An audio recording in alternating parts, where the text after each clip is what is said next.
खुदावंद यीशु मसीह के बाबरकत और जलाली नाम में आप सबकी खिदमत में सलाम पेश करती हूँ।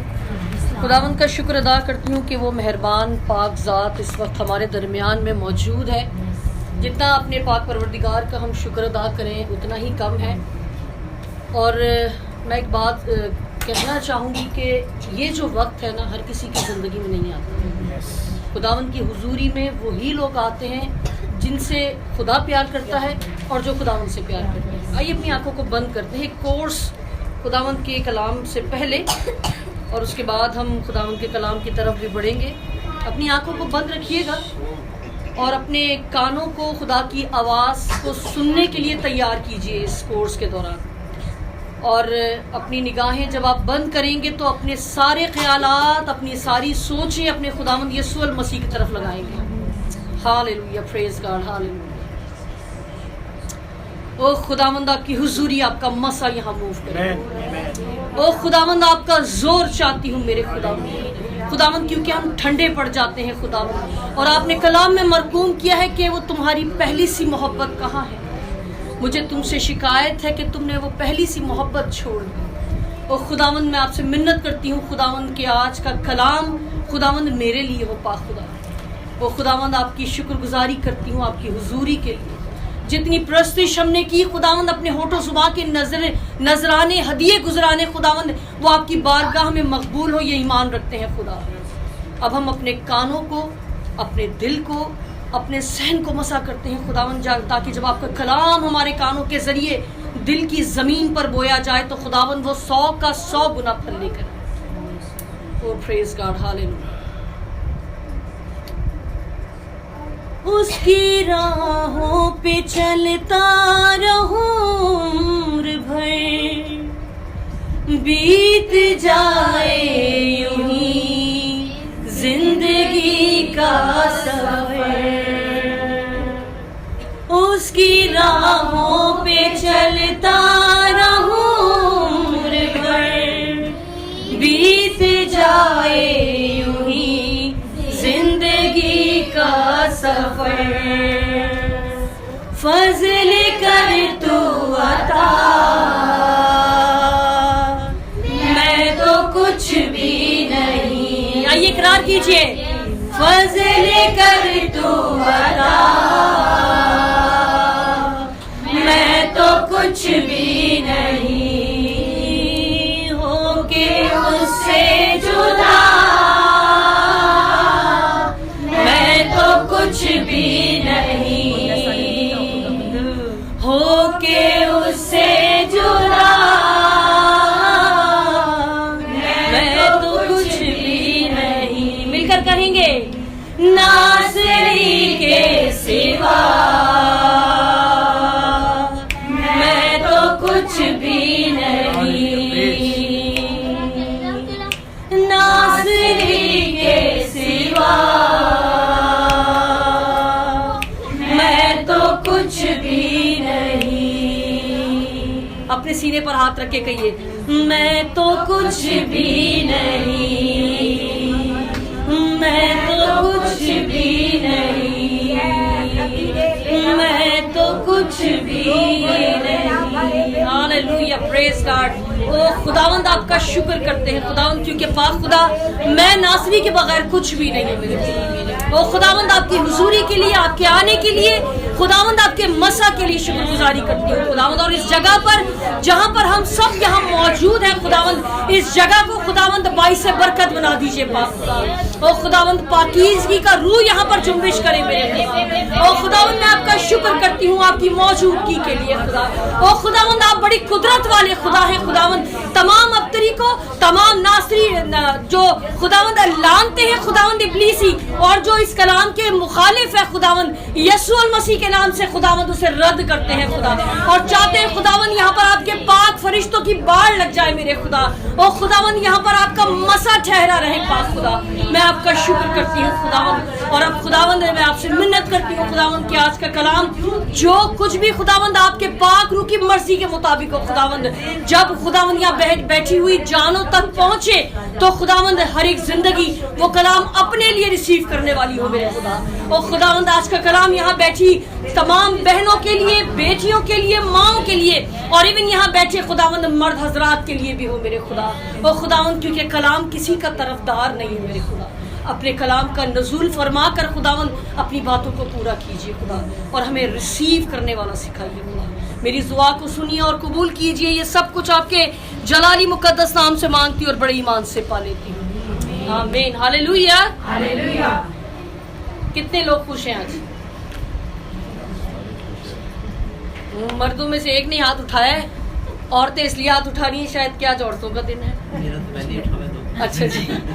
और आप सबको और जो इस वक्त हमें लाइव देख रहे हैं उन सबको ये बैनुल अक़वामी दिन जो औरतों का दिन है वो बहुत बहुत मुबारक हो। और हम सभी जानते हैं कि औरत का कोई एक दिन नहीं होता, और अक्सर मदर्स डे पर भी हम कहते हैं क्या माँ का एक ही दिन होता है। फादर्स डे आता है, उस पर कहते हैं फादर्स का एक ही दिन आता है, भाइयों का दिन आता है, मगर ये एक मखसूस कर दिया गया है क्योंकि आप रोजाना तो गिफ्ट किसी को नहीं दे सकते। आप रोजाना किसी को ये इस वजह से मखसूस किया है, वरना औरत तो शुरू से ही है और जब तक दुनिया है औरत तब तक भी रहेगी। ऐसे ही है ना, औरत ना होती तो फिर आबादी ना होती और ज़मीन को मामूर और महकूम करने का भी हमें ना पता चलता। तो आप में से कितने जानते हैं आज औरतों का दिन है? सारे ही जानते हैं, वाह जी वाह। तो हम सब यहाँ पर यकीनन औरतों के हवाले से ही कलाम को सुनने के लिए आए हैं कि कलाम मुकद्दस जो है वो औरतों के हवाले से क्या बयान करता है, औरत का किरदार कैसा होना चाहिए। घर में तो है ही वो, मगर घर में कैसी है, बाहर निकलती है दुनिया में कैसी है, और जब घर में और दुनिया के बाद खिदमत में है अगर वो औरत, वो मसीही है, ईमानदार है, तो कलीसिया में होते हुए वो कैसी है। मगर यहाँ पर जब मैं कलाम की तैयारी कर रही थी तो मैंने एक बात सीखी, खुदा ने मुझे सिखाई ये बात कि अगर तो औरत मसीही है, ईमानदार है, निजात याफ्ता है, तो वो घर में भी वैसी है, वो दुनिया में भी वैसी है और कलीसिया में भी वैसी है। तजाद नहीं पाया जाएगा, ठीक है, तजाद वहां पाया जाएगा। घर में आपकी शख्सियत बिल्कुल डिफरेंट है, आप शायद चीखने चिल्लाने वाली हैं, आप शायद बहुत गुस्से में रहने वाली हैं, आप शायद कोई ज्यादा समझ रहे हैं ना, कुछ और भी बोलने वाली हो सकती है, गुस्से में हमारे मुंह से निकल ही जाती होगी कोई ना कोई बात। मगर जब हम दुनिया में जाती हैं तो हम थोड़ा सा मुख्तलिफ हो जाती हैं, ठीक है। फिर जब कलीसिया में जाते हैं, ओ प्रेज द लॉर्ड, हालेलुया, खुदावंद की तारीफ हो, खुदावंद के नाम को जलाल मिले, तो ये तीन तरह का रूप आ गया ना, तीन तरह की फर्क आ गए उस औरत की जिंदगी में। और ये फर्क क्यों आए हैं, इसकी वजह क्या है, और ये आने का दाखला जो रास्ता था वो कौन सा था, आज हम इन सब पर गौर करेंगे। और इन सब पर गौर करने के लिए एक ही वाहिद रास्ता है, एक ही वाहिद जरिया है, और वो है खुदावंद का जिंदा कलाम जो खुदावंद के मुंह मुबारक से निकला है। और ये लातब्दील है, ये अटल है, इसमें से एक नुक्ता, एक शोशा भी वो नहीं तब्दील किया जाए। और जो लोग ये कहते हैं कि कलाम तब्दील हो गया, तो कलाम तब्दील नहीं होता, जो कलाम पढ़ता है वो तब्दील हो जाता है। आमीन। तो हम आज क्या सीखने को हैं कि औरत का किरदार घर में कैसा है, दुनिया में कैसा है और कलीसिया में कैसा है। मगर हम जो यहाँ पर मौजूद हैं, मेरा ईमान है कि हम सब जो है वो ईमानदार हैं, बपतिस्मा याफ्ता लोग बैठे हैं, खुदावंद यसु मसीह पर कामिल ईमान रखते हैं। कोई शक नहीं है कि हमारा निजात का दरवाज़ा एक है और वो हमारा खुदावंद है। राह, हक और ज़िंदगी हमारा मसीहा है, और उसके बगैर हम बाप तक रसाई हासिल नहीं कर सकते, ना ही हम उस अब्दी बादशाही में जा सकते हैं। तो आप सब तो इन बातों से वाकिफ़ हैं, मगर जो इस वक्त लाइव हमें देख रहे हैं और जो शायद रिकॉर्डेड बाद में सुनेंगे, तो ज़रूरी नहीं है कि वो भी ईमानदार हो। मगर जब कलाम नाजिल होता है ना, तो वो हर एक के लिए नाजिल होता है, खुदा जो है अपना सूरज नेक और बद दोनों पर, खुदा गुनाह को नहीं देख सकता, ऐसे ही है। तो गुनाहगार को देता क्यों? क्योंकि वो उससे मोहब्बत करता है। और कितनी मोहब्बत करता है? यूहन्ना 3:16 कितनी मोहब्बत करता है? उसने क्या किया? गुनाहगार था, बहुत ज्यादा गुनाहगार था। इस कदर गुनाहगार था कि रहती दुनिया तक के गुनाह भी अपने ऊपर ले लिए। वो तो गुनाह से वाकिफ भी नहीं था। उसने आपके और मेरे लिए और आने वाली तमाम नस्लों के लिए अपने ऊपर वो सारी बुराइयां, वो सारी लानतें, वो सारी बदियां, वो सारी गुनाह अपने ऊपर लिया और सलीब पर चढ़े। उसके बाद वो कहां पर है? क्या कर रहा है? इसका मतलब आपको पता है? किसको पता है? कोई बताना चाहेगा? बाप के दाहिने हाथ बैठा वो शिफायत कर रहा है, इसका मतलब मुझे कोई बता दे, क्योंकि मुझे नहीं पता इसका मतलब। प्लीज कोई रहनुमाई करे। जी बाजी कुछ कहने लगी। खुदावंद जानता है, उसने हमारे लिए अपनी जान का फिदिया उतारा दिया, अपने लोगों से मुक्ति हुआ। वो जानता है ये मेरी बेटी है, ये मेरी बहन है, हमारी शिफायत करता है, बाप के पास है। अच्छा, शिफायत की एक और आई थिंक मीनिंग है सिफारिश करना, शायद ये भी हो सकता है। ऐसे ही है, गुजारिश करना, सिफारिश करना, ऐसे ही है ना। सिफारिश किसकी की जाती है? जो उसका बेटा और बेटा। मैं कुछ थोड़े से आसान लफ्जों में समझाना चाहूंगी। सिफारिश उसी की जाती है जिसमें कमी कमजोरियां होती हैं। ठीक है ना? कमी कमजोरियां हैं, तभी तो ये जॉब मुझे नहीं मिल रही। तो मैंने किसी बड़े को कहा जरा सिफारिश लगाना, ये जॉब मुझे मिल जाए। अगर तो मैंने वो सारे रिक्वायरमेंट्स पूरे किए होते, वो तमाम तालीम पूरी की होती, वो तमाम डिग्री ली होती, तो उस पोस्ट के लिए मुझे वो मिल जाती। मगर मुझ में कमी है तो मुझे सिफारिश लगानी पड़ी।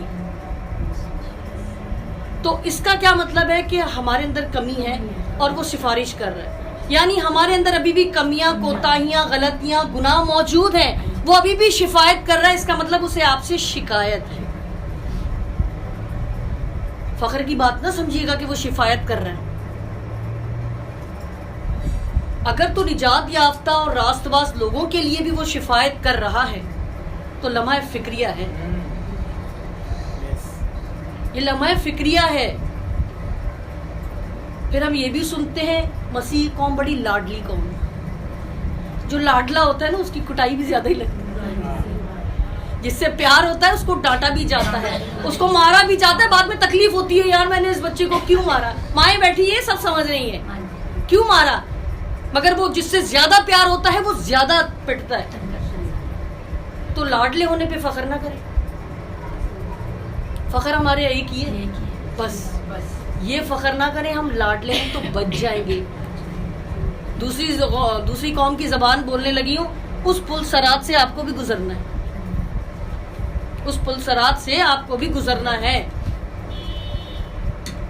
आज जो बातें हम सीखेंगे कलाम मुकद्दस में से, कोशिश कीजिए कि आज उसे अपने लिए रिसीव कीजिए। अपने दिल पर उसे लिखने के लिए खुदा से कमिटमेंट कर लीजिए। कुछ लम्हे के लिए अगर आंखें बंद करना चाहें, कुछ सेकंड आप खुदावंद से कह सकते हैं, खुदावंद आज का जो कलाम, कानों पे हाथ रखिए क्योंकि पहले कान सुनेंगे आपके। खुदावंद आज जो कलाम इन कानों से मेरे दिल तक पहुंचे, खुदावंद वो आज नक्श होने वाला है। उसके बाद अपने दिल पर हाथ रखिए और कहिए, खुदावंद आज जो कलाम इस दिल की जमीन पर बोया जाए वो 100 का 100 गुना फल लाए। और आज खुदावंद जो कलाम मैं सुनूं उस पर अमल करने की मुझे तौफीक दीजिए और इब्लीस उसे चुराने ना पाए, बल्कि खुदावंदों का खुदा हमें ये फजल दे, पाक रूह हमारी मदद करे कि हम उस कलाम को याद रखें और उस पर अमल करने वाले हो। खुदावंदों के खुदा यीशु और मसीह के नाम से ये दुआ मांगती हूँ, आमीन। Praise the Lord, hallelujah. बच्चे जो बड़े हैं तो प्लीज वो ना उठें, ठीक है? और अगर वो उठ के जाते तो प्लीज आप उनकी तरफ ध्यान न करें। आपको पता है इब्लीस जो होता है वो बच्चों को तो वो उनके जरिए फिर आप तक पहुंच जाता है। उसको पता है ये जरिया है आप तक पहुंचे। माए तो फौरन बच्चे को चोट ना लग जाए, बच्चा गिर ना जाए, कुछ भी नहीं होगा। आपका ध्यान, अगर आज आप कलाम सुनते हैं तो अपने कानों को, अपनी निगाहों को, अपने जहन को फोकस रखिए। जी, अब बात करते हैं कलाम मुकद्दस में से।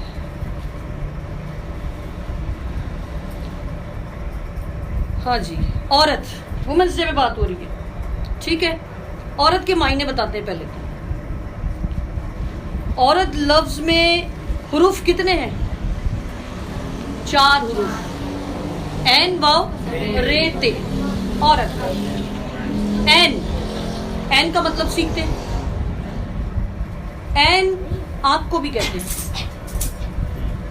ऐनक लेने जाते हैं ना, ऐनक वाला, पहले ऐनक लिखा था, अभी तो ग्लासेस वगैरह आ गए, है इसका नाम ऐनक ही है। मेरे हाथ में ही है, देखें, ऐनक यानी ऐन, आंख, ऐनी शाहिदीन, आंख से देख के गवाही दी जाती है कि मैंने ये होते हुए देखा था, रिपोर्ट करा दिया, गवाह बन गए, ठीक है। आंख से देखे। अंधे की गवाही पे यकीन कोई नहीं करेगा, बहरे की गवाही पे कर ली जाएगी, इसने आंखों से देखा है, वो बता सकता है इशारों से, शायद पढ़ा लिखा हो तो लिख के भी बता दे।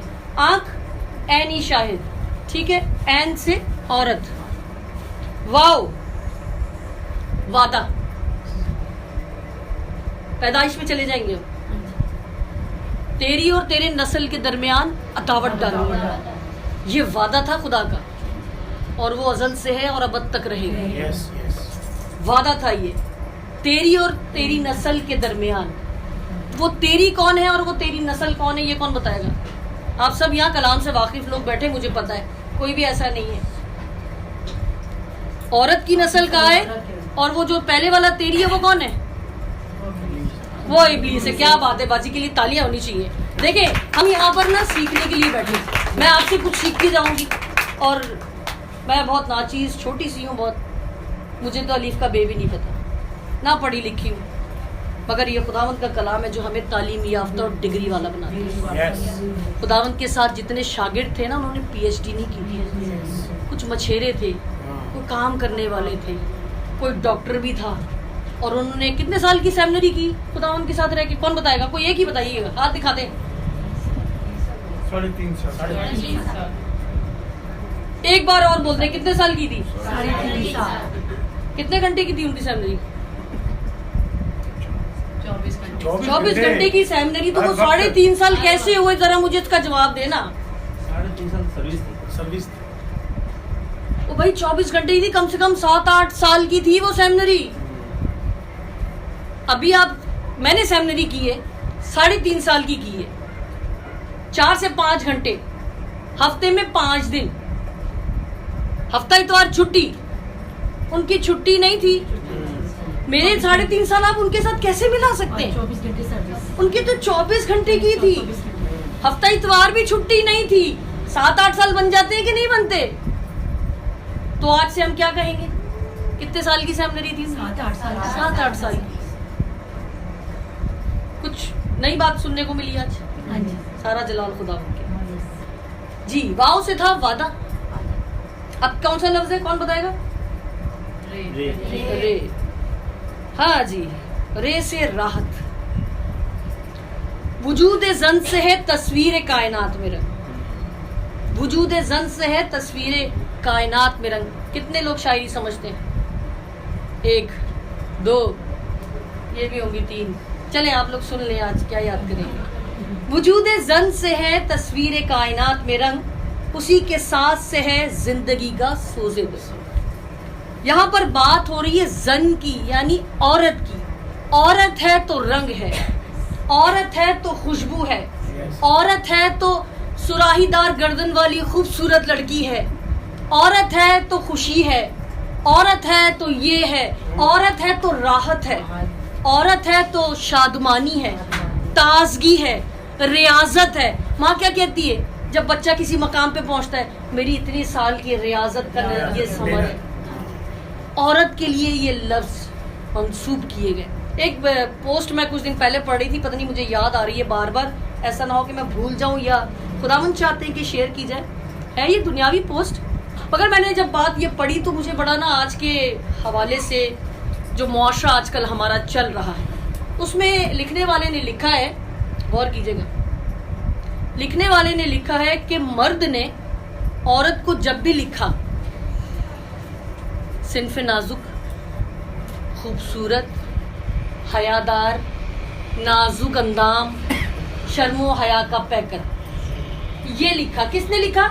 मर्द ने लिखा। जब भी लिखा औरत की तशरीह ये ऐसे ही की। और औरत ने जब भी लिखा मर्द को वहशतनाक, दरिंदा सिफ्त, जनाकार, धोखा देने वाला। मैं ये नहीं कह रही कि औरत धोखा नहीं देती, मैं एक बात क्लियर करूंगी। ये लिखती है जब भी औरत लिखती है, और औरत जब भी मर्द के खिलाफ लिखती है ना, तो इसका मतलब उसके साथ कुछ हुआ है या उसके खानदान में ये एक्सपीरियंस हुआ है, वरना ऐसे अल्फाज उसके बाप और भाई के लिए नहीं हो सकते। उसके नीचे जो लाइन थी वो बड़ी खूबसूरत थी। उसके नीचे लिखा था कि जिसने जिसको जैसा देखा, जैसा पाया, उसने वही लिखा। ये जब मैंने पढ़ी आके नीचे वाली लाइन, तो मैं बड़ी हैरान हुई कि आज के मुआशरे में अगर हम देखते हैं, मगर देखें यहाँ पर सारा कसूर ना मर्द का नहीं है, मर्द का नहीं है, उस पहली नजर का है। ये मैं आपको कहाँ ले जा रही हूँ? उस पहली नजर का है जिसने बुरी नजर औरत पे डाली, बुरी नजर औरत पर डाली और उसको वरगलाया।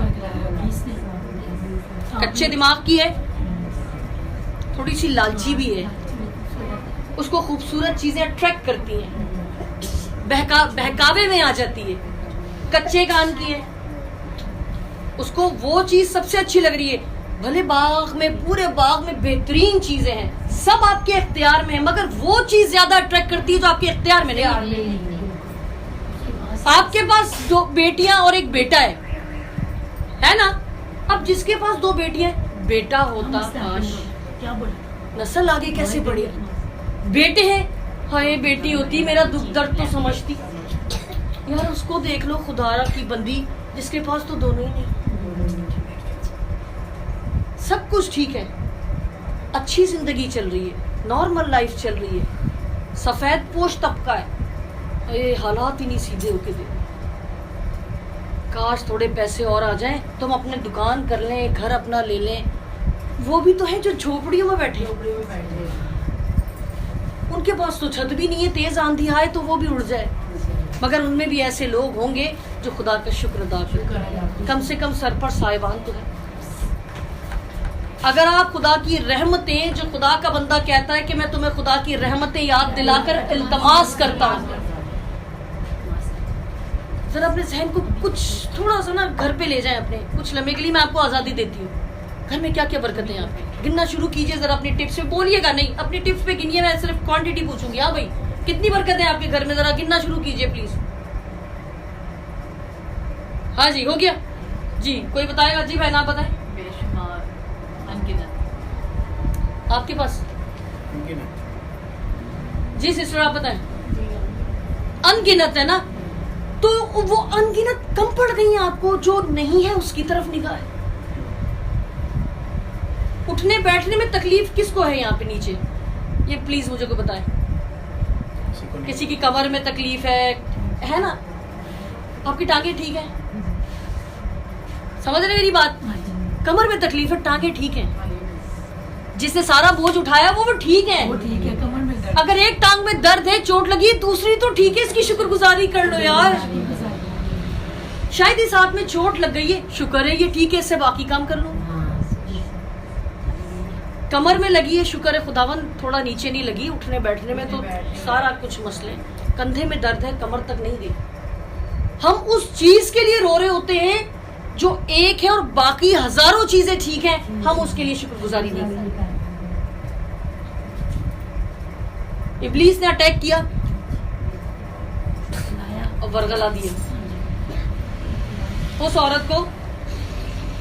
एक नई बात करने लगी हूं आपसे, जो आदम कहलाई थी। बाजी के माथे पे बल आ गए, दूंगी मैं जवाब इसका।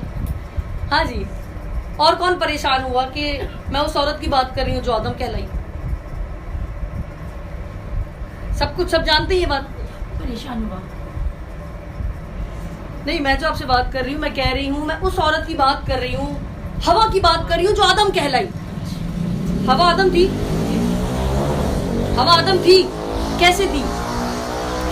जवाब दीजिए ना। असली से निकली आदम। अरे क्या बात बोली है, वाह जी वाह। जब खुदावंद ने कलाम किया, मैं आपको ये हवाला दूंगी क्योंकि हम कलाम से सीख रहे हैं और कोई हवाई बातें नहीं करनी। हाँ जी, जब खुदा ने आदम से कलाम किया था, कलाम किया। क्या कहा था कि जमीन को मामूर और महकूम करो। तो ये हुक्म आदम और हवा दोनों को दिया था, मगर कब दिया था? जब सिर्फ आदम था। जब सिर्फ आदम था तब कहा था कि जमीन को मामूर और महकूम करो। हवा अंदर ही थी, तब खुदा ने उसे आदम कहा। और जब अलग किया तो वो नरो नारी कहलाए। फिर स्पेसिफिक हुआ कि अब आदम अलग हो गया है, अब ये नरो नारी है, ये आदम है और ये हवा है।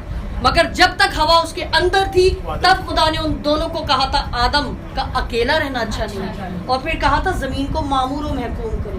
दोनों को कहा था। पैदाइश में पहले बाब में हम देखेंगे इसको। तो अगर कभी कोई कहे ना आदम को ये हुक्म मिला था, तो आदम को भी नहीं मिला था, हवा को भी मिला था।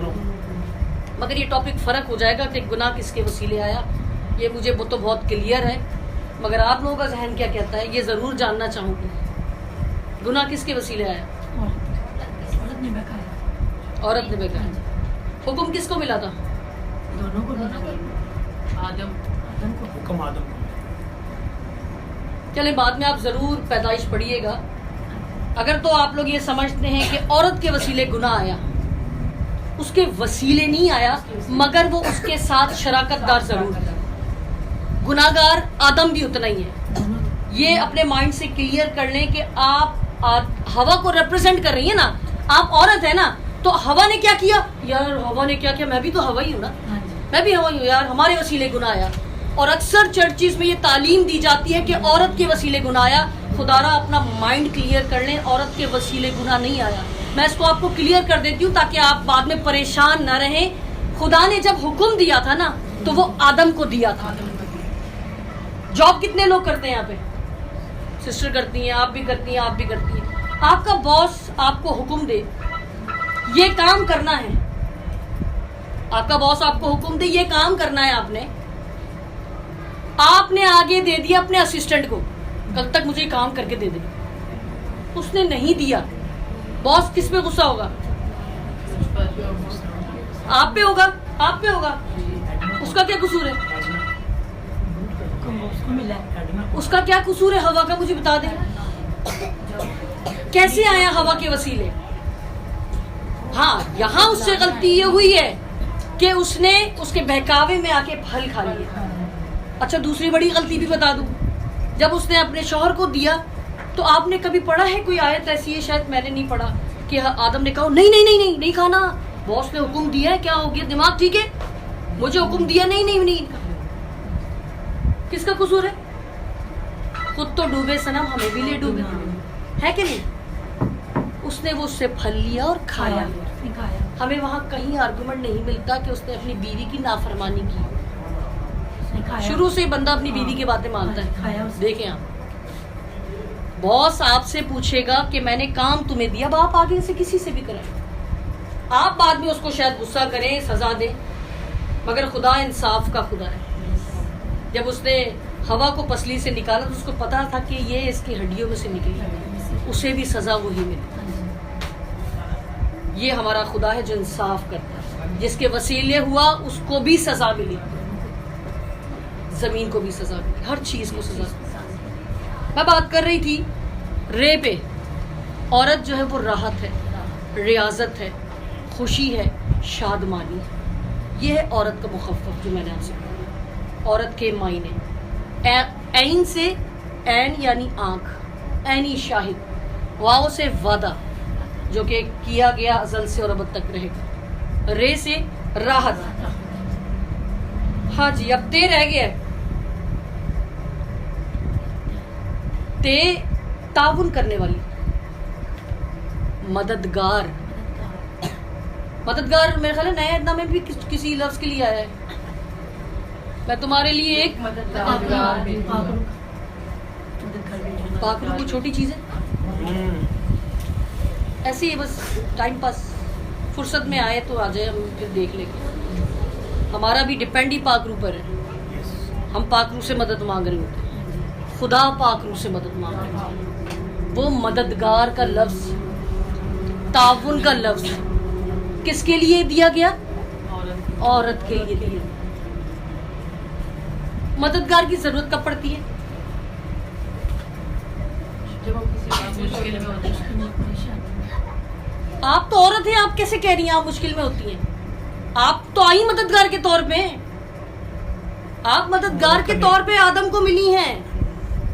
और मददगार की जरूरत कब होती है? जब आपके साथी से, मर्द वो कोई भी हो सकता है, शौहर की बात नहीं हो रही, मर्द कोई भी हो सकता है, भाई भी हो सकता है, बाप भी हो सकता है। मददगार की जरूरत जब पड़ती है जब वो काम नहीं कर सकता हो, वो उसका कैपेबल ना हो, उसमें शायद हिम्मत ना हो, शायद वो जल्दी थक जाता हो, शायद वो बीमार हो, शायद वो इतना पढ़ा लिखा ना हो।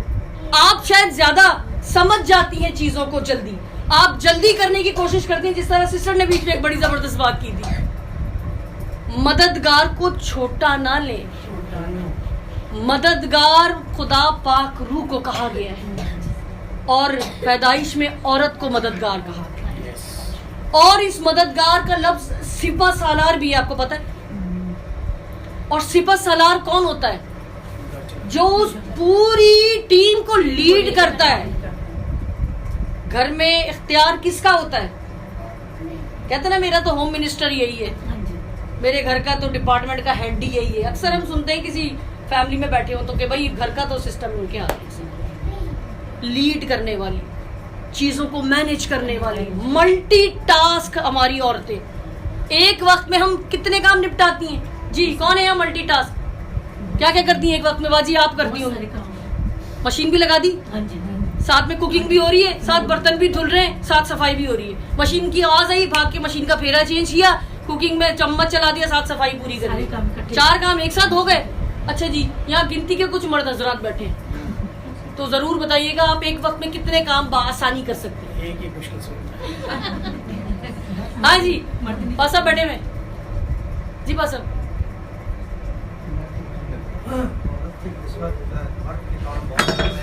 जबकि वो समझता है कि मैं बहुत ज्यादा काम कर सकता हूँ, लेकिन औरत का काम, औरत की जो रिस्पॉन्सिबिलिटी है बहुत ज्यादा। क्या बात है, पासा के लिए तो तालियां बजनी चाहिए ना। पासा में फेवर की। मैं मैरिड भी नहीं। अच्छा।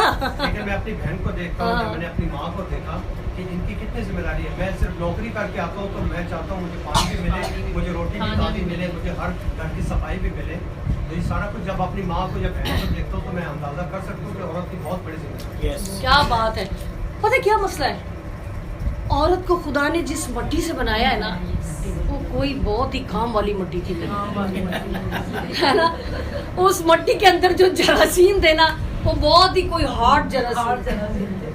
आप देखिए, जब एक औरत माँ बनती है ना, मैं ख्याल हालांकि कहा जाता है 1.25 महीना उसको रेस्ट करना चाहिए। आज की औरत 1.25 महीना नहीं करती, शायद 1.25 दिन या 1 हफ्ता ही वो मुश्किल अगर कर ले। अगर ऑपरेट भी हुआ है ना तो वो 5वें-6ठे दिन उठ जाती है, जबकि वो टाइम बहुत मुश्किल टाइम। अगर आप उसकी तकलीफ का अंदाजा करें, 108 हड्डियां जो टूटती हैं ना, वो उस वक्त दर्द ज़ह का दर्द है। इसीलिए बाहर के मुल्कों में लेबर रूम के अंदर उनके शौहर को साथ रखा जाता है, उनको पता चले कि आपकी बीवी किस तकलीफ से गुजर रही है। इसीलिए वहां पर लाइन नहीं लगी होती बच्चों की, क्योंकि वो एहसास करते हैं अपनी बीवी को। यहाँ पर भी बहुत सारे ऐसे हैं हस्बैंड जो एहसास करते हैं, उन्हें पता है, मगर बहुत सारे ऐसे हैं। तो तुमने कोई अनोखा काम किया? सारी औरतें करती हैं। भाई सारी औरतें तुम्हारी बीवी नहीं है, तुम्हारी बीवी यही है, तुम्हें इसका ख्याल रखना है, तुम इसके बदन का ख्याल रखोगे तो ये तुम्हारे लिए खिदमत करेगी। गांव में, देहातों में सिचुएशन बहुत क्रिटिकल है, बेइंतहा मुश्किलात है वहां पर, और अक्सर तो हमारी बहनें बेटियां बच्चा पैदा करते हुए जान से चली जाती हैं। औरत की मैंने आपको डेफिनेशन बताई। मुझे उम्मीद है कि आपने औरत के मायने आज कुछ थोड़े बहुत नए सीखे होंगे। अब आगे चलते हैं कलाम मुक़द्दस की तरफ। जनाब, दुनियावी तौर पर मैंने आपसे पहले ही कहा कि अगर औरत के किरदार की बात की जाए, औरत के किरदार की अगर बात की जाए कि औरत घर में तो ठीक है, शायद कलीसिया में भी ठीक है, मगर दुनियावी तौर पर जब वो बाहर निकलती है ना तो वो थोड़ी मुख्तलिफ हो जाती है। उसका बोलचाल मुख्तलिफ हो जाता है, उसका ड्रेसअप जो है वो चेंज हो जाता है, शायद उसकी जॉब रिक्वायरमेंट ऐसी है, शायद उसकी वो जगह ऐसी है कि वो वहाँ पर बहुत डिफरेंट गेटअप में जाना पसंद करती है। मगर आपने दूसरे कौम की औरतों को देखा है जो बैंक में 9 to 5 दूसरे ऑफिस में कंप्लीट सर को कवर करके बैठी हुई, गर्मी हो सर्दी हो वो आपको उसी गेटअप में मिलेंगी। वो इंसान नहीं है, वो इंसान नहीं है। सर को कवर करना, जिस्म को छुपा के रखना, ये दूसरी कौमों के लिए, हमारी कौम के लिए नहीं। ऐसे ही है। कलाम यही बताता है कि हमें बहुत आज़ादी के साथ बाहर निकल जाना चाहिए, अपने जिस्म के खदोखाल को नुमाया करना चाहिए। हमें इस तरह से बाहर निकले कि अगला हमें देख के या तो पीछे आ जाए या फिर हमारे साथ कोई बदसलूकी की जाए और फिर हम रोते हैं, हमारी माएँ रोती हैं, हमारे बुजुर्ग रोते हैं कि हमारी बच्ची का तो कोई कसूर ही नहीं था। तो वो माएँ उस वक्त कहाँ होती हैं जब वो बच्ची, बहन, बेटी घर से जिस हुलिये में बाहर निकलती है, तो क्या मर्द हजरात निगाहें बंद कर लें, आंखों को बंद कर लें? उस वक्त हाँ मेरी बेटी तो बहुत अच्छी लग रही है, बहुत स्मार्ट लग रही है, हाँ बेटा शर्ट थोड़ी लूज है, थोड़ी फिटिंग करा लो, दुपट्टा गले में ठीक लग रहा है, नहीं सर पे कोई जरूरत ही नहीं है।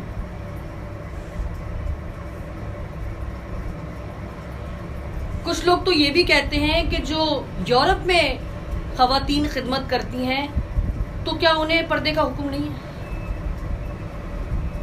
फिर हम खुद ही उसका जवाब दे देते हैं कि वहां का तो कल्चर ऐसा है। एक नई बात फिर बताती हूँ आपको, खुदावंद यीशु मसीह किस कल्चर में आए थे? एशियन था कि मगरिबी था? कौन बताएगा? हमारे कल्चर। हमने कितनी जीसस मूवीज देखी हैं जिसमें हमने मुकद्दसा मरियम को, मरियम मगदलीनी को, खवातीन को देखा, उनका लिबास कैसा था?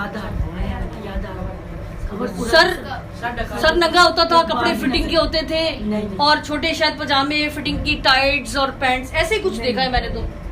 ऐसे नहीं देखा हमने। क्या देखा हमने? सर से लेके बालों तक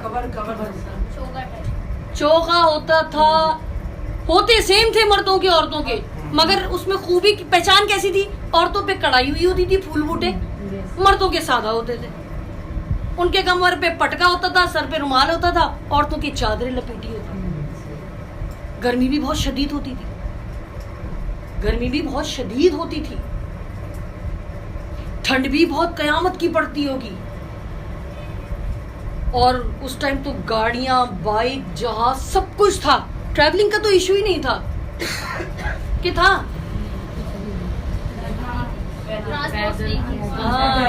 तो चल के कहाँ जाती थी? किस कदर चल के मुनादी के लिए चप्पलें भी हमने देखी होंगी उनकी, खुली सी होती थी, क्या पाँव में पत्थर नहीं लगते थे? हमारे तो घुटने ही काम नहीं करते। अगर हमें कोई कह दे ना 2 गली आगे जाना है, ओ नहीं भाई अभी मैं ड्यूटी से आई हूँ, अभी मैं बहुत थक गई, रोटी बना लूँ, बच्चों का काम कर लूँ, बड़ी बात। खुदा ने हमें इसीलिए बनाया है, खुदा ने हमें इसीलिए बनाया है कि हम अपने बच्चों की परवरिश इसी वजह से नहीं कर पा रहे क्योंकि हम कलाम के लिए अपने आप को पेश नहीं कर रहे। कलाम के मुताबिक हमने अपनी जिंदगियां बदली ही नहीं। एक माँ को कैसा होना चाहिए, एक बेटी को कैसा होना चाहिए, एक बहन को कैसा होना चाहिए। हमें कलाम मुकद्दस में वो औरतें भी मिलती हैं जो गुनाहगार थी, ज़िनाकार थी, दुनियावी कामों में मगन थी। हमें कलाम में वो औरतें भी मिलती हैं जो काजी हैं, जो नबियां हैं और जो कलाम की मुनादी करती हैं और जो खताकार हैं, गुनाहगार हैं, जिन्होंने 3-3, 4-4 शौहर किए हैं। जब यीशु मसीह उनसे मिलते हैं तो वो बदल जाती है जिंदगी, वो अपने उस गुनाह पे ढिठाई से कायम नहीं रहती, जाती है दौड़ती हुई, भागती हुई भरी दोपहर में, क्योंकि उसको लोग पसंद नहीं करते। इसलिए वो अकेले में, जब सब घरों में होते हैं, वो तब जाती है कुएं पर पानी भरने। शर्म के मारे, उसको पता है मैंने गुनाह किया, उसको पता है लोग मुझसे जो दूर हैं मेरी गुनाहों की वजह से, मेरे कोताही की वजह से, मगर जब मसीहा मिल गया तो फिर सब कुछ बदल गया। और वो फिर रुकी नहीं, वो भागी दौड़ती हुई, मेरे गुनाह उसने मुझ पर जाहिर कर दिए, ये वही है जिसका हम इंतजार कर रहे हैं। फिर उस औरत की भी बात कर ले जो जना के ऐन फेल में पकड़ी गई। मगर देखे हमारे मुंसिफ खुदा, क्या वो अकेली जना कर रही थी? साथ कोई था। मगर देखे औरत की तजलील कि जुल्म औरत पर ही असल से ही चला आ रहा है। मगर जब इंसाफ करने वाला खुदा है ना, वो हमारा बहुत ही खूबसूरत खुदा है। वो रिश्वत नहीं लेता, वो सिफारिश नहीं लेता, वो अपनी तराजू को, पलड़े को बराबर तोड़ता। अगर वो नहीं है तो इसका क्या कसूर? फिर उस हुजूम में जो उसको मारने की कोशिश में थी, क्या कहा खुदावंद? अगर तुम में से कोई गुनाहगार नहीं है जिसने गुनाह ना किया, वो पहला पत्थर उठाए। सबने उठा लिए थे, सब गुनाहगार। फिर खुदावंद यीशु मसीह ने क्या कहा? जा बेटी फिर गुनाह मैं भी नहीं लगा, जा अब गुनाह चली जा, गुनाह ना कर। तो वो चली गई तो क्या जिंदगी बदली नहीं? जिंदगी बदल गई। हमसे शायद कभी कोई गुनाह हुआ, शायद क्या मैं कहती हूँ यकीनन हुआ, मगर हमने अगर तो तौबा कर ली है तो क्या ही खूबसूरत बात है। और अगर शायद अभी भी हमारी जिंदगी में, देखिए हम अपने आप से खुद वाकिफ हैं और या खुदा वाकिफ है और कोई तीसरा नहीं है। अगर हम वाकिफ हैं ना अपने गुनाह से, तो आज वो वक्त है कि जब हम अपनी जिंदगी खुदा में दें। एक औरत का किरदार कैसा होना चाहिए? वो तो मर्द से वाकिफ ही नहीं थी, वो मर्द से वाकिफ ही नहीं थी, बच्ची थी, लड़की थी। उस दौर में जल्दी शादियां होती थी, बहुत जल्दी। मगर उसने अपने आप को खुदा के फरिश्ते की आवाज सुनकर पेश किया। यहाँ तो खादमीन कह कह के थक जाते हैं, हम बदलते नहीं हैं। क्या आप समझते हैं कि हम इतने अच्छे हैं? खुदा खुदा के हमसे फरमाएंगे, ऐ बेटी आजा, मैं तुझे पुकारता। क्या हमारा ओढ़ना पहनना, हमारा अंदर हमारा बाहर सेम वैसे ही है जैसे हम हैं? तजाद पाया जाता है, थोड़ा बहुत तो पाया ही जाता है। प्रस्तिश के वक्त भी हम जब प्रस्तिश कर रहे होते हैं तो शायद हम ऊपर से कर रहे होते हैं, अंदर से वो अल्फाज नहीं होते, हमारी रूह उसके साथ मुत्तफिक नहीं होती। क्यों नहीं होती? क्योंकि हमने रूह को खुला नहीं छोड़ा, हमने रूह को खुदा के ताबे नहीं किया, हमने खुदा को अथॉरिटी नहीं दी कि खुदावन मेरी रूह तेरी रूह के साथ मिलकर प्रस्तिश करे।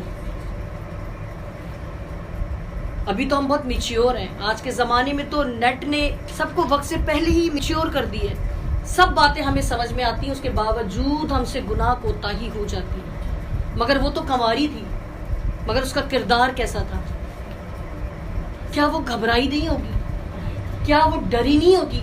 मैं तो मर्द से ना वाकिफ हूँ, ये कैसे हो सकता है? मगर तेरे कॉल के मुआफिक, तेरे कॉल कौन है? वो तेरे खुदाबंदों के खुदा का कौल है जिसने कहा और जिसने फरमाया, और वो नाम ता हयात इस कलाम मुकद्दस में मरकूम है। वो गुनाहगार औरत, गैर कौम की औरत की भी बात करूंगी मैं, जो अपनी बेटी जो बदरू गिरफ्तार थी खुदावंद के पास आती है, पता नहीं कितनी दूर से चल के आई होगी। अभी भाई ने कहा कि औरतें बहुत काम करती हैं, मल्टीटास्क होती हैं। मर्द जॉब से आ जाए तो शायद उठते नहीं, यार पानी भी तुम ही दे दो। औरत भी जॉब करके आई है, मगर औरत खाना भी बना रही होगी आपकी। मर्द नौकरी से आता है तो वो बैठ जाता है, मैं काम करके आया हूँ। मगर ये औरत के अंदर खुदा ने हिम्मत दी है, ताकत दी है कि बाहर से भी करके आके घर का भी करके, रात सोने तक भी उसको याद आता है जरा ताले वाले चेक कर लूं, कुंडी चेक कर लूं, कोई लाइट तो एक्स्ट्रा नहीं खुली, कोई ये तो नहीं हुआ। हमारी जिम्मेदारी घर की तरफ ज्यादा है, और जिसने ये जिम्मेदारी लगाई है उसकी तरफ कम है। शाम को हस्बैंड आएगा, उसको सारे दिन का हिसाब देना है। बहुत सारे मर्द हैं जिनके हाथ में खर्चा होता है, वो बीवी को देके जाते हैं, शाम को हिसाब किताब भी लेता है। होता होगा ना, जानते होंगे आप ऐसे लोगों को, जानते हैं, करते हैं, करते भी है ना। करते हैं। पूरे महीने के बाद हिसाब होता होगा, हाँ जी। 15 दिन का भी हिसाब होता होगा, शायद किसी की हफ्तावार दिहाड़ी लगती हो, हफ्ते के बाद भाई इतने दिए थे तुमने क्या किए, और पैसे मांगने पर पूछा जाता है जो दिया था खर्चा पैसे कहाँ गए। तो जब वो आएगा और इस पूरी जिंदगी का हिसाब लेगा तब हमारे पास क्या जवाब होगा। कलाम मुकद्दस में साफ साफ लिखा हुआ है उन औरतों के बारे में भी जो खुदा से मोहब्बत रखकर कलाम पर ही अमल करती रही हैं, उन औरतों के बारे में भी लिखा हुआ है जो गुनाह में तो थी मगर जब खुदावंद ने उन्हें चुन लिया, उन्हें पुकार लिया, उन्हें बुला लिया, उनके गुनाह माफ कर दिए, तब वो खुदावंद की तरफ आ गई, उनके नाम भी लिखे। खुदा ने सिर्फ पाक लोगों के नाम नहीं लिखे, खुदा ने गुनाहगारों के नाम भी लिखे हैं, क्योंकि खुदा जो है वो बीमारों के लिए आया था, तंदुरुस्तों को तबीब की जरूरत नहीं है, बीमारों को है। वो गैर कौम की औरत किस कदर खूबसूरत और बड़ी बात कर दी उसने कि कुत्तों की रोटी, ये पूरा हवाला आप पढ़ सकते हैं और आप सब जानते हैं इस बात से। पता नहीं कितनी दूर से आई होगी, उसको तो ये भी नहीं पता होगा यहाँ माहौल कैसा है, कितने लोग बैठे हैं, हो सकता है किसी बहुत ही बापर्दा खानदान की हो। किसको आना चाहिए था? मर्द को आना चाहिए था। तो गैर कौम के लोगों में जा रही है, गैर मर्दों में जा रही है, ना महरम के बीच में जा रही है, मगर वहां पर वो अपनी बेटी की रिहाई के लिए निकली है, वो अपनी बेटी की मोहब्बत में निकली है। इसी तरह यीशु मसीह आपकी मोहब्बत में आकर आपके लिए अपनी जान कुर्बान की और उसने परवाह नहीं की कितने मर्द बैठे होंगे, कितने लोग बैठे होंगे, मगर उसने जो बातें की वो कलाम में मरकूम है। उसके ईमान का यहाँ पर हमें जिक्र मिलता है। उसे नहीं पता ये कौन होगा, उसे नहीं पता शायद शिफा मिले ना मिले, मगर खुदा का रूह उसके अंदर आ चुका था और उसने वो बातें कर दी जो आज हम पढ़ते हैं। तकवीयत पर जो अव्वल है वो आखिर हो जाएंगे, जो आखिर है फिर वो अव्वल हो जाएंगे। जो गैर कौम से आते हैं ना लोग, तो वो बहुत ईमान में स्ट्रांग होते हैं, क्योंकि उन्हें पता होता है कि वो क्या तकलीफें देख कर आए, किन झूठे माबूदों की पैरवी करके आए, किन खुदाओं के आगे सर झुकाते हुए आए हैं। मगर जब जिसको मसीहा मिल जाता है ना, तो उसकी जिंदगी बदल जाती है, क्योंकि मसीहा ने हमें आके भी दिखाया, लोगों में जाके भी दिखाया, लोगों में जिंदगियां लाके दिखाई, और वो भी हमें याद है कि एक तरफ से मौत आ रही है और एक तरफ से जिंदगी आ रही है, और जब जिंदगी आ जाती है तो मौत नहीं ठहरती। हमने अपनी जिंदगियों में गुनाह की मौत को, नाफरमानी की मौत को, कमी की मौत को, कमजोरियों को, मौत को खुद रखा हुआ है। और फिर हम बात करते हैं मसीहा की, जिंदगी की, जिंदगी की रोटी की। अगर तो वो है तो फिर मौत क्यों है? अगर मसीहा है आपकी जिंदगी में तो फिर मौत क्यों है? गुनाह क्यों है? खताएं क्यों हैं? कमी कमजोरियां क्यों हैं? हम क्यों रो रही होती हैं? हम क्यों परेशान होती है? मेरा बच्चा शायद नशे पे लग गया, मेरी बेटी जो है वो आजकल इसके अतवार ठीक नहीं लग रहे, इसका पहनना ओढ़ना ठीक नहीं है। आपके घर का माहौल डिसाइड करता है। आप बच्चों में तब तब्दीली देखेंगे जब आप मियाँ बीवी और घर के पेरेंट्स बड़े, उनकी जिंदगी में अगर यीशु है तो फिर बच्चों को भटकने के लिए कोई नहीं इस्तेमाल कर सकता। हम तो सुधर गए शायद, मगर मुकम्मल तौर पर नहीं। हमारे अंदर तजाद पाया जाता है। चर्च में पहुंच के हालेलुया प्रेज द लॉर्ड, और घर में तू तड़ाक, लड़ाई, गुस्सा, झगड़े, बुराइयां, एक दूसरे की गीबतें, उसने मेरे साथ ये किया, उसने मेरे साथ ये किया, चर्च में वो मुझसे नहीं मिली, वो नहीं हुआ, ये नहीं हुआ। आपने क्या किया? क्या आपने गले लगाया? क्या आपने प्यार किया? अगर तू कुर्बानी चढ़ा रहा है, कुर्बान गाह पर है, और अगर तुझे याद आ जाए कि तेरा भाई तुझसे नाराज है, तो उस कुर्बानी को वहीं छोड़ और पहले उसके पास। और आज हम बड़े फख्र से कहते हैं मैं उन्हें मुंह नहीं लांदा, मैं उन्हें मुंह नहीं लांदा। 2 साल हो गए ने, देखा था एक शादी में, बड़े फख्र से बताते हैं। और फिर हम क्रिश्चियन हैं, हम उस खुदा के पैरोकार हैं जिसने कहा है कोई एक गाल पे मारे तो दूसरा, मगर हम क्या करते हैं, कोई एक पे मारते जब तक उसका सर ना फाड़ दे हमें सुकून नहीं आता। देखिए मेरी बातें जो ना थोड़ी सी सख्त होती है, मगर ये कलाम की बात है कि नरम खुराक कब तक खानी है, सख्त खाने की कोशिश शुरू करें। हम कब तक यही कहेंगे अभी तो हमने शुरू किया है, अभी तो हमने शुरू किया है। उस्ताद ना बने, उस्ताद बनने की जरूरत नहीं है, शागिर्द ही रहें। और शागिर्द जो होता है वो उस्ताद का पैरोकार होता है। हमारा उस्ताद कौन है? मानते हैं उस्ताद? कहीं कहीं मान लेते हैं, कहीं कहीं डंडी मार लेते हैं। अक्सरियत ना, मैं उनकी बात कर रही हूँ जिनको हम जानते हैं, हमारी जिंदगी में भी ये तो मान ली, ये नहीं माननी, ये वाली ठीक है मेरे मतलब की नहीं, इसमें ये उनके लिए बोला है, उसके नीचे लिखा हुआ है ना ये उनके लिए बोला है, ये उनके लिए बोला है, ये मेरे लिए क्योंकि मेरे मतलब की है, मैं इस पे आसानी से अमल करूंगी।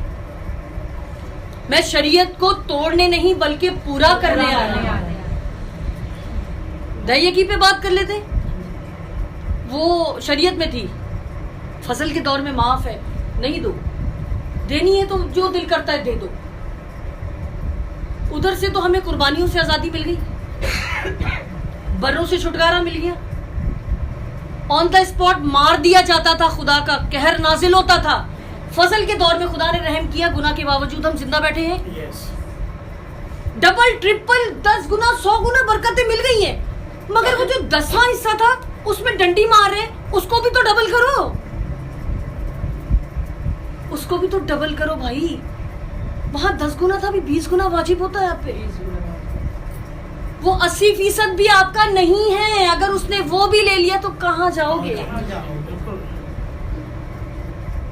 जब सब कुछ है ना 10वां हिस्सा बड़े शौक से निकालते, ये खुदा की खदमत है। जब कुछ नहीं, अपना ही पूरा नहीं पड़ रहा यार, कहां से दे भाई? ओ भाई जो पूरा नहीं पड़ रहा वो भी ना मिले तो क्या करोगे? आपको पता है जब आप तकलीफ में होते हैं ना, जब आप मुश्किल में होते हैं, जब आप परेशानी में होते हैं, वो वक्त है सही बीज बोने का। ये बात मैंने आज सुबह सीखी, चर्च में खादिम आए थे, उन्होंने अपनी लाइफ टेस्टिमनी दी, वो मैं नहीं दूंगी, मगर मैं यहाँ पर आपको जरूर बताऊंगी। जब आपके पास कुछ नहीं है ना, फिर उसमें से निकालें और देखें खुदावंद आपकी बरकतों को मल्टीप्लाई करेगा। ये मेरी अपनी पर्सनल टेस्टिमनी है। मैंने जब जब खुदा से कमिटमेंट किए ना, खुदावंद मैं कुछ करूंगी, और मैं वो करती हूँ, और खुदा मेरे कत्थे भरे रहे। अगर बहुत ज्यादा फरावानी नहीं है ना तो तंगी भी नहीं है। तीनों वक्त खुदावंद खिलाता है, छत के नीचे रखा है, बच्चे बड़े हो गए हैं, जो मेरे बहन भाई यहाँ बैठे हैं सब जानते हैं, बच्चे जवान हो गए, छोटा वाला ही थोड़ा छोटा है, बाकी बच्चे शुक्र है खुदावंद का एक अच्छी जगह पहुँचने वाले हैं। और मेरी ईमान है मेरा, और मेरी दुआ है खुदा से कि खुदा उन्हें एक अच्छे मकाम पर पहुँचाए, मगर मसीहा के साथ, मसीहा उनकी ज़िंदगी में हो।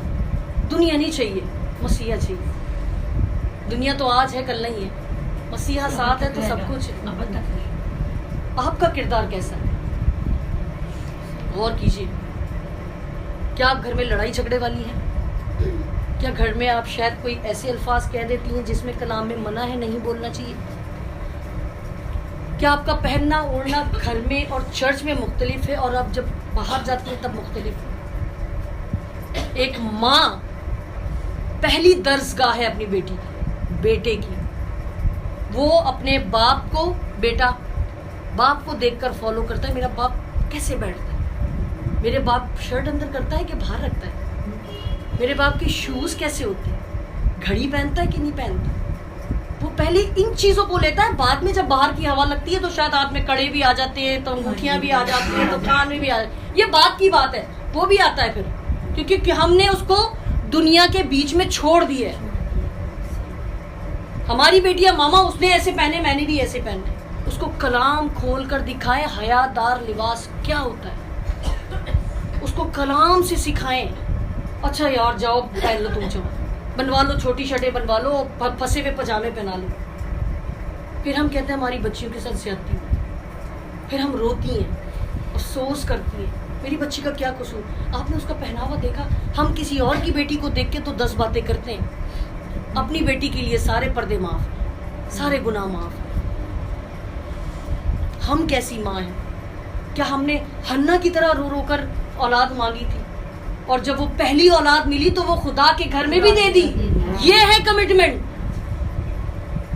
उस वक्त तक वो हैकल नहीं गई, वो हदिये लेके, वो नजराने लेके, उसने कहा जब तक किसको दूध पिला रही हूं मैं नहीं जाऊंगी।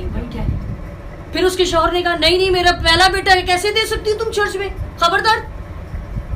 वो भी खुदा से मोहब्बत रखता था और उस बीवी से रखता था जो बांझ थी, उससे ज्यादा मोहब्बत रखता था। उसने कहा जैसे तेरी मर्जी कर। फिर उसके बाद खुदा ने उसने अपनी जबान पूरी की, वादा पूरा किया, कमिटमेंट पूरी की। खुदा ने उसे सरफराज किया और औलादों से नवाजा।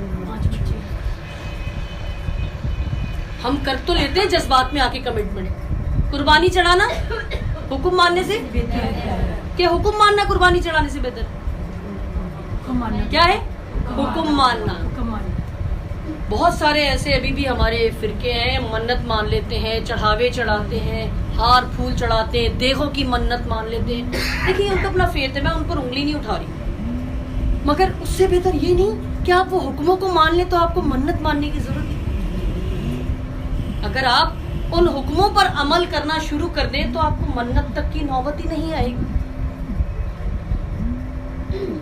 इमसाल 31 बाब कौन कौन वाकिफ है? कितना टाइम मेरे पास? इमसाल 31 बाब से कौन कौन वाकिफ है? खोलेंगे कलाम? चलिए कलाम मुकद्दस को खोलते हैं। आप लोग सोच रहे होंगे इतनी देर से बोल रही कलाम मुकद्दस तो खोला ही नहीं, मगर मैंने आपको देखिए रेफरेंस दिए हैं। रेफरेंस के बगैर मैंने बात नहीं की, रेफरेंस के साथ हमने बात की है। आइए कलाम मुकद्दस खोलते हैं और कोई रहनुमाई करेगा पढ़ने में?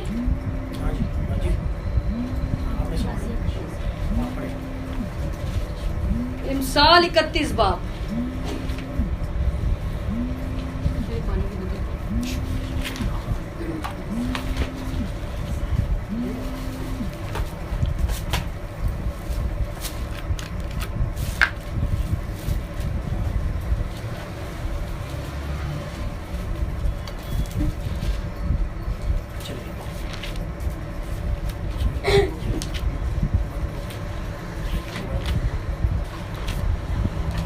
हाँ जी निकाल लिए।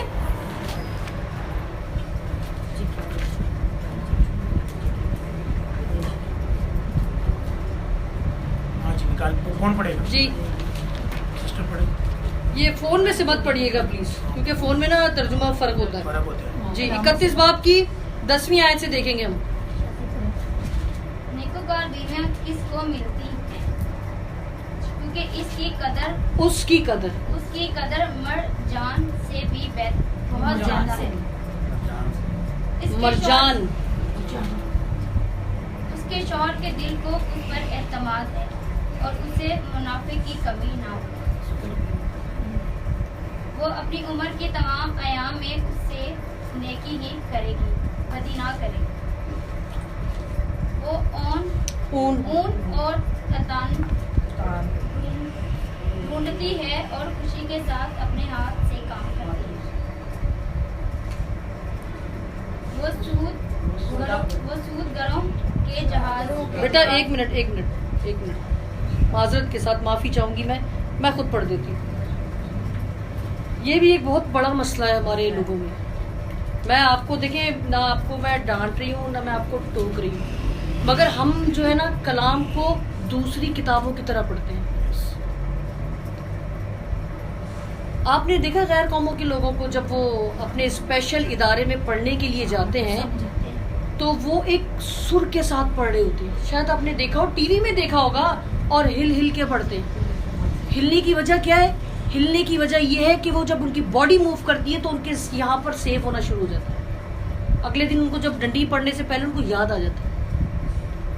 ये सारे तजर्बे हैं जो बता रही हूँ मैं आपको, सब तजर्बे बता रही हूँ, लाइव की बातें बता रही हूँ, सुनी हुई बात नहीं बता रही। आपने तो शायद सुना होगा या देखा होगा। जब ये वो कलाम है जिस पर हम बात कर रहे हैं, जो जिंदगियों को बदलता है, आपके पढ़ने के अंदाज को ना बदल सके तो क्या फायदा? आपका पढ़ने का अंदाज बताता है कि आप कितनी तिलावत करते हैं घर में।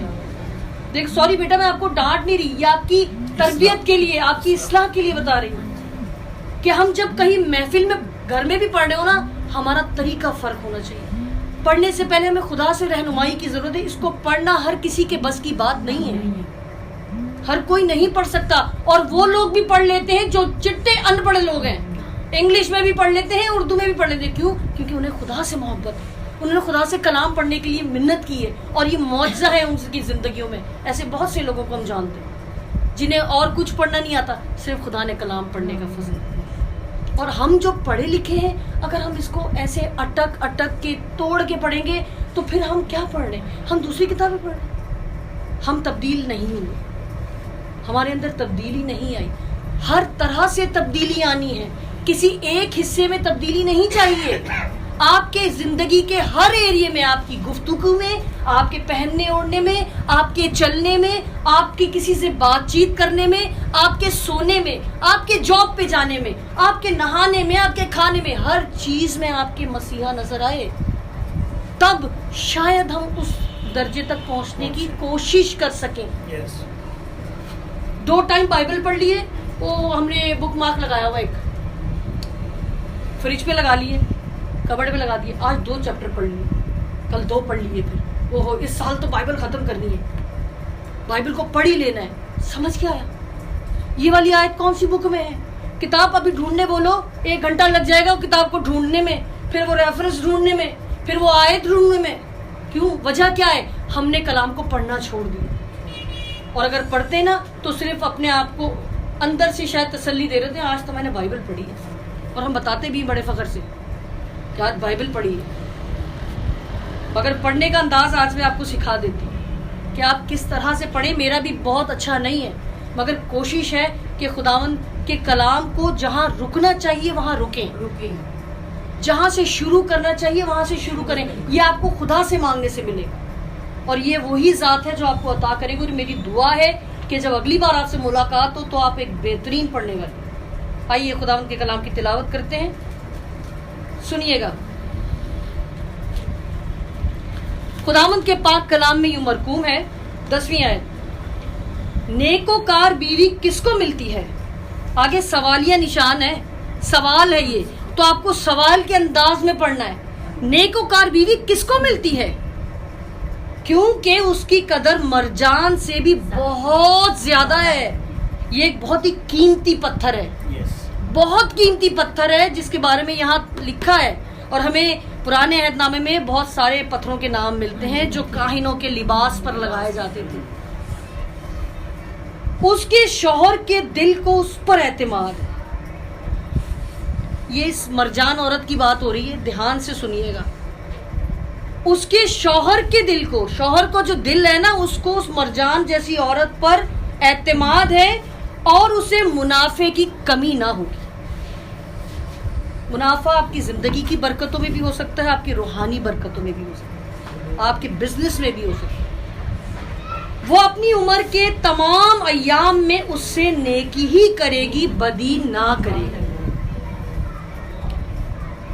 वो ऊन और कतान ढूंढती है और खुशी के साथ अपने हाथों से काम करती है।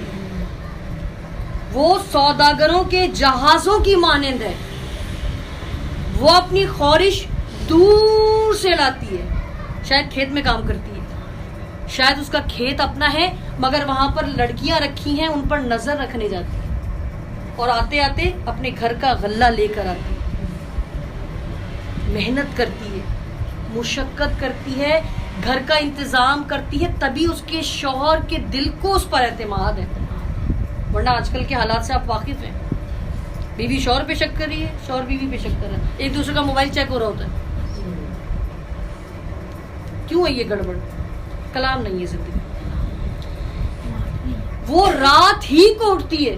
हम तो सोते ही सुबह सुबह से 4-5 बजे अर्ली मॉर्निंग, तड़के में तैनू जब ढूंढा तो उस टाइम पे हम सो रहे होते हैं, और खुदा ढूंढ रहा होता है कि कोई पुकारे तो मैं जाऊं। यहाँ वो कलाम में लिखा है कि वो रात ही को उठती है और अपने घराने को खिलाती है और अपनी लौंडियों को काम देती है। खुद मुख्तार है, घर का करता धरता वो है, घर की सारे डिपार्टमेंट की वो ही जो है वो देखभाल करती है। उठकर बच्चों को खिलाती है, नौकरों को नहीं बोलती। अपने बच्चों को अपने हाथ से बना के खिलाती है, अपने शौहर का टिफिन पैक करती है, अपने घराने का बंदोबस्त करती है। उसके बाद जो नौकर रखे हैं उनको फिर काम देती है, ये तुमने करना है, ये तुमने करना है। वो किसी खेत की बाबत सोचती है, पैसे जमा हो गए, प्लॉट ले लेते हैं। ये नहीं कि कोई घर में इवेंट करके वो पैसे लगा दिए। कोई कमेटी डाली है, पैसे निकल आए, लगा दो। वो कारोबार के लिए सोच रही है, वो बिजनेस के लिए सोच रही है। किस लिए? अपने बच्चों के बेहतर मुस्तकबिल के लिए, अपने शौहर का हाथ बटाने के लिए। वो किसी खेत की बाबत सोचती है और उसे खरीद लेती है और अपने हाथों के नफा से ताकिस्तान लगाती है। खरीद लिए, फिर वहां पर खेती बाड़ी करवा रही, लेके रख नहीं दिया। जब पैसे बढ़ जाएंगे तो बेच देंगे, प्रॉफिट आएगा। वो उसके ऊपर कारोबार के लिए पैसे भी लगाए हैं और लोगों के लिए नौकरियां प्रोवाइड की हैं ताकि उनके घर का भी बंदोबस्त चले। वो मजबूती से अपनी कमर बांधती है और अपने बाजुओं को मजबूत करती है। हमारी तो कमर की दर्द ही नहीं जाती, मजबूत हमने खाक करना। मेरे से नहीं उठा जा रहा, आज काम ही नहीं होगा, बहुत दर्द है कमर।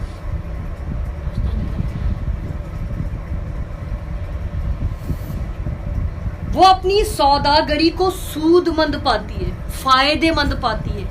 जो उसने सौदागरी की है, जो उसने बिजनेस किया है, जो उसने कारोबार किया है, जो उसने अपने घर वालों के लिए फायदे का सोचा है, जिसके लिए उसने खुदा से दुआ की, जिसके लिए वो रातों को उठती है, जिसके लिए वो रातों को जागती है और सब चीजों का बंदोबस्त करती है, और जिसकी कदर मरजान से बहुत ज्यादा है और उसके शौहर के दिल को उस पर एतमाद है। ये उस औरत की बात हो रही है, ये उस औरत की बात नहीं हो रही जिसने घर में चिक चिक लगाई हुई है, जिसके घर में टेंशन है, जिसके घर में लड़ाई झगड़े होते हैं, जिसका शौहर घर आ जाए तो उसका मुंह लपेट के पड़ी होगी या सर लपेट के पड़ी होगी, या आज खाना नहीं बना जी, मेरी तबीयत ठीक नहीं थी, शायद आजकल तो गैस का भी इशू है, गैस नहीं आ रहा था। तो भाई जब गैस आ रही थी तब आप क्या कर रही थी?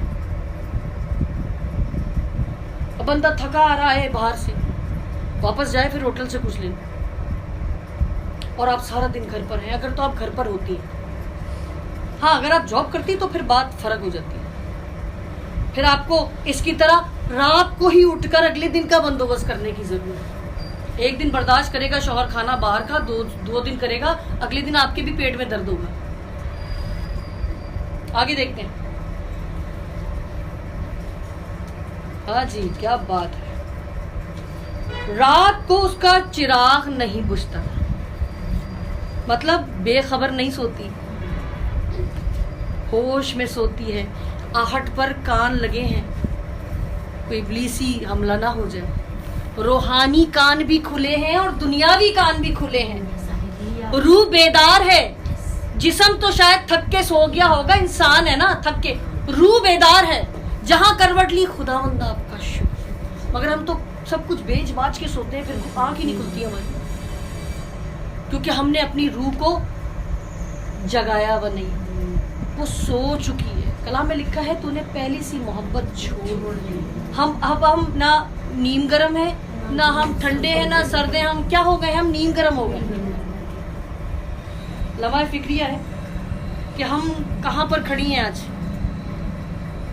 वो तिकले पर अपने हाथ चलाती है और उसके हाथ अटेरन पकड़ते हैं।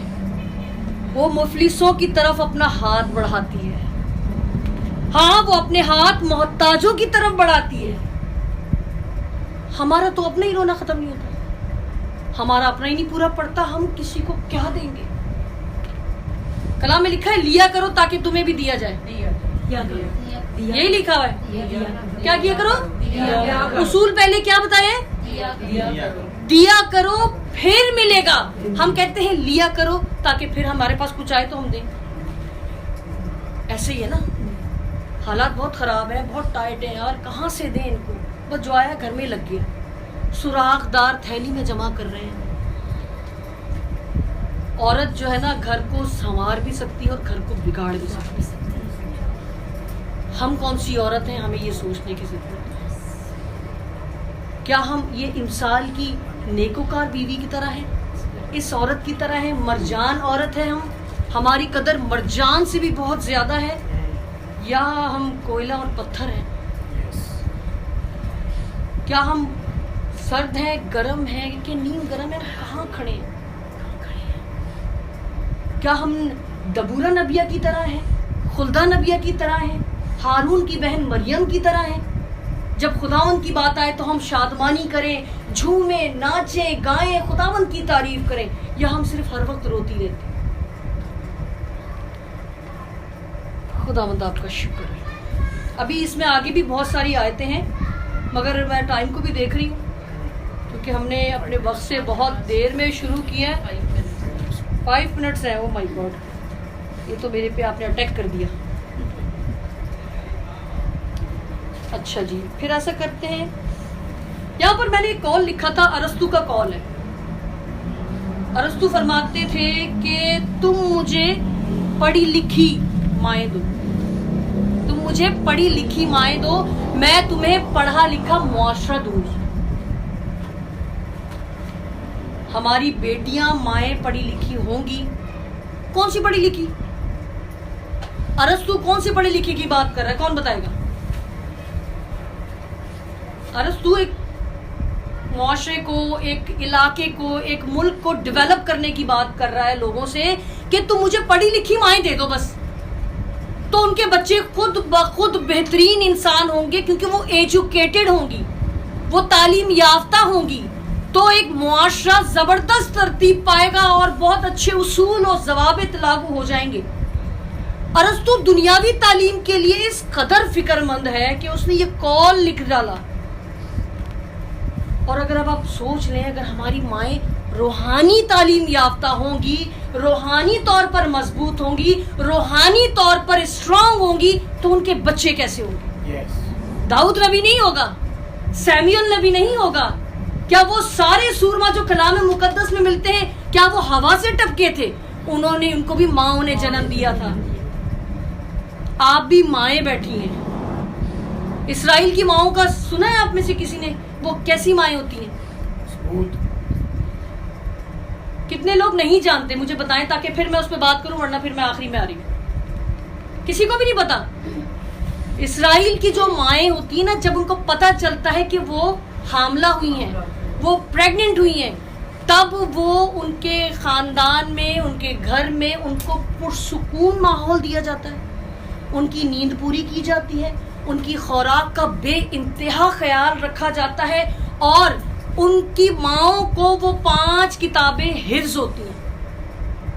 तौरात की 5 किताबें हिफ्ज होती हैं जिनको वो पढ़ती है बावाज़े बुलंद। तो बच्चा जो अंदर है वो पैदाइशी हाफिज है, और जब वो बाहर आता है तो जब उसकी बारी हिफ्ज करने की आती है तो वो यूं हिफ्ज करता है क्योंकि उसने अपनी माँ के बतन में से ही कलाम को सुनना सीखा। हमारी माएँ, जब बच्चा हमारे बतन में होता है तो हम मूवीज देखते हैं, यार आज दिल बड़ा घबरा रहा है, कोई अच्छी सी मूवी लगा दो, यार आज दिल बहुत बेचैन है, जरा आइसक्रीम खिला दो, यार कुछ चटपटा खिला दो, यार कुछ ये कर दो, जिसकी वजह से हमारे बच्चों का ये हाल है। अगर आप इस पर स्टडी करें, अपने आने वाली बेटियों को सिखाएं, उस टाइम पे वो हिसाब किताब, मैथमेटिक्स की मशक करती थी। क्यों करती थी? उनसे दिमाग तेज होता है और जो अंदर बच्चा है वो ज़हीन पैदा होता है। इसराइल के लोग इस वक्त पूरे मुल्क पर हुकूमत कर रहे हैं। छोटा सा मुल्क है मगर खुदावंद की निगाह उसके ऊपर। और वो अपने जो उनके बच्चे होते हैं, वो लड़कियां होती हैं, वो तीर अंदाज होते हैं, निशाना लगाना जानते हैं। निशाना लगाने का मतलब है फोकस रहते हैं, उनका फोकस एक जगह पर होता है। हमारे बच्चे समझ नहीं आ रहा मैं मैट्रिक साइंस में करूं, आर्ट्स में करूं, समझ नहीं आ रहा नाइट जॉब करूं कि डे में कहीं और कर लूं। फोकस नहीं हमारे बच्चे। क्यों? क्योंकि हम जब प्रेग्नेंट थे हमारे हरकतें क्या थी, हमारे अतवार क्या थे, हमारा तरीका क्या था। उनको इन बातों के लिए तैयार, ड्राई फ्रूट्स खाती हैं, मछली खाते हैं, वो दूध पीते हैं, वो तमाम चीज़ों का ख्याल रखा जाता है। उनको एक पुरसुकून माहौल दिया जाता है ताकि वो पुरसुकून रहें। हमारा माशरे में ये कॉन्सेप्ट नहीं, बहुत ज़्यादा स्ट्रेस होता है। पहला स्ट्रेस तो यही होता है, लड़का है कि लड़की है, पहला तो स्ट्रेस ही यही है। चलिए आगे चलते हैं, थोड़ा सा बस 5 मिनट में और लूँगी, इसके बाद हम खुदावंद के कलाम को। मैंने आपसे मियाँ बीवी के बारे में भी बात की, मैंने आपसे माँओं के किरदार के हवाले से भी बात की, मैंने पहनने ओढ़ने के हवाले से भी आपसे बात की, मैंने अपने किरदार को हम किस तरह से सही कर सकते हैं उस पर भी बात की। मैंने उन औरतों को भी आपके सामने बयान किया जो बहुत गुनहगार थीं, गैर कौम से भी थी गुनाहगार भी थी, एंड फेल में भी पकड़ी गई, मगर जब खुदावंद उनकी जिंदगी में आ गया तो वो बदल गई। अगर हम ये सोचते हैं कि हम गुनाहगार हैं, हम कमज़ोर हैं, तो फिर इसका मतलब है हम ये इकरार करते हैं कि हमारा खुदा छोटा खुदा है, वो ये बड़े काम नहीं कर सकता। अगर हमारा ईमान है कि हमारा खुदा ला तब्दील खुदा है और उस जैसी कुदरत वाला कोई नहीं है, तो ये कुछ भी नहीं है। आपको वो माफ करने की कुदरत रखता है, ये कलाम का वादा है। मांगो तो दिया जाएगा। तुम मांगते तो हो पर तुम्हें मिलता नहीं। वजह क्या है? बुरी नीयत से मांग। आमीन। क्या जबरदस्त लोग बैठे हैं मेरे पास। खुदावंद बहुत बरकत दे। बहुत कुछ मेरे पास लिखा हुआ है, बहुत कुछ। आइए कुलसियों 4 की 2 और 5 देखते हैं।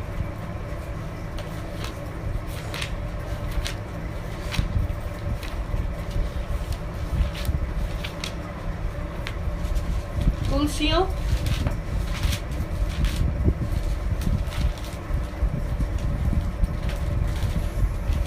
जी, क्या रेफरेंस दिया मैंने?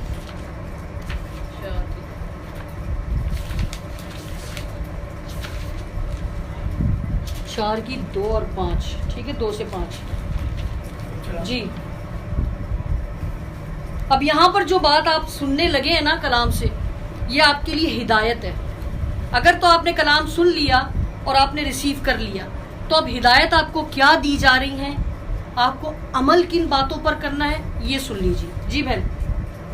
4 की 2 से 5। 2 से 5।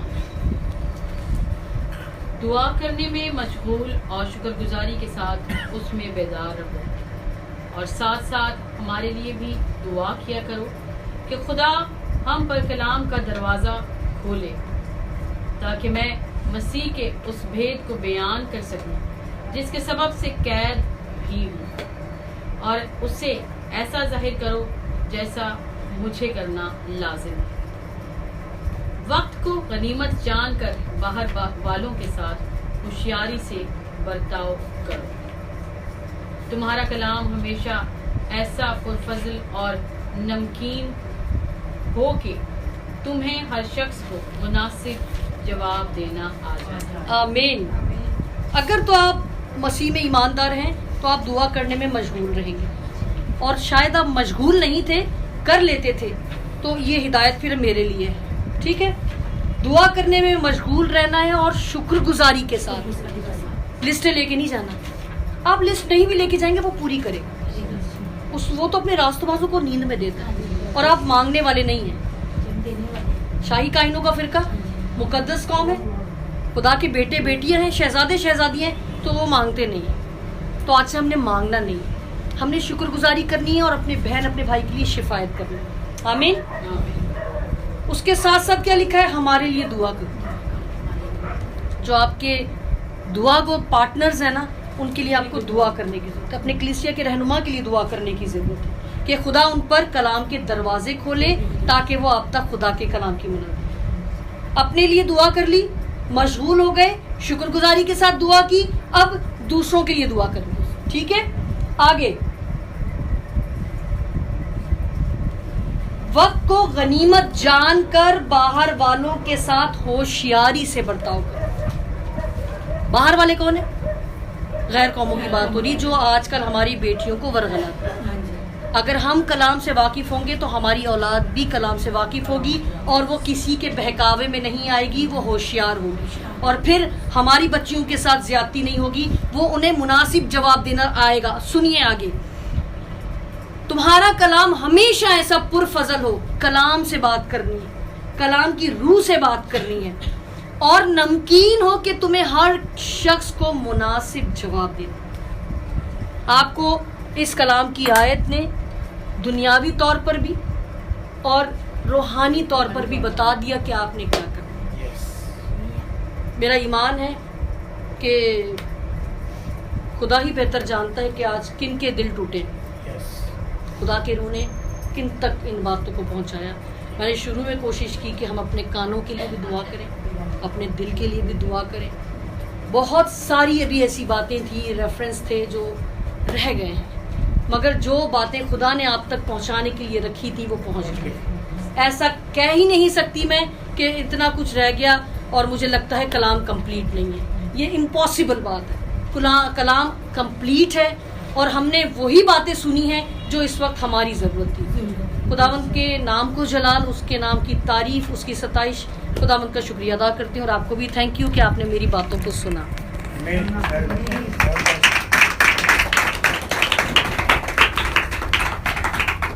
बहुत बहुत शुक्रिया मेजर शहाना इमानुएल।